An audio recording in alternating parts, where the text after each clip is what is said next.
we were alerted. We had the Army and the Marines on alert. There were machine gun emplacements at the roadways, breaks in the roadways, the railroad station, all of the gates, whatnot for the airfield, and all of them had machine gun emplacements in it. And machine gun emplacements set up all over Hickam Field. Now, when we passed Hickam Field on the way down that morning, the Japs had already hit Hickam Field. And the planes were burning, the buildings were burning. And so we did not get a single plane off to fight the Japs. Our carrier planes that were out to sea, they always launched them and sent them in before they came into the yard. And they were on Fort Island and they were burning. They were all burning. The only two planes that I saw that we got in the air was after dark that night.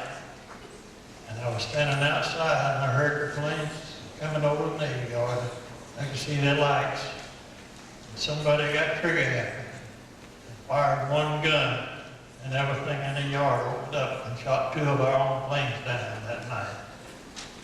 I did not see, some people talk about dogfights and all. I did not see a dogfight over Pearl Harbor. There may have been some over the other places, but not over Pearl Harbor. So, while we were in the yard that day, we stayed there till dark. My wife went to the hospital and the first aid treatment to the people that were injured. Mainly getting fuel oil out of their eyes, ears, and putting acid, tannic acid or what they used in on their burns. But then I got home, they sent me home at dark. She didn't show up, and I was about to go crazy. But finally she showed up about 10 o'clock, they brought her home.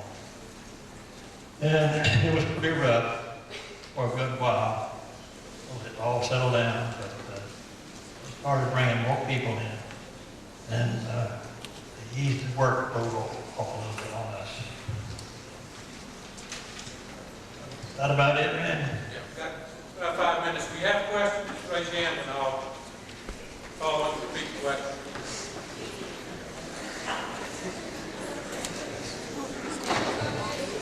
No one has a question. Go left, right. No everything. Good. All right, well, we appreciate Mr. McMillan coming. We hope to see you aboard.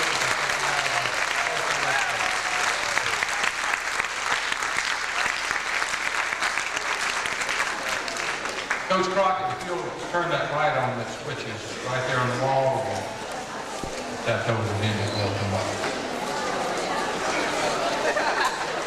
Ms. Cuban, do you have lunch now, or where do they go? Straight to me. Okay, let's go to lunch. Any of you that would like to see some papers, newspapers are up in the front, along with a piece of the airplane. Obviously, don't pick it up and touch it.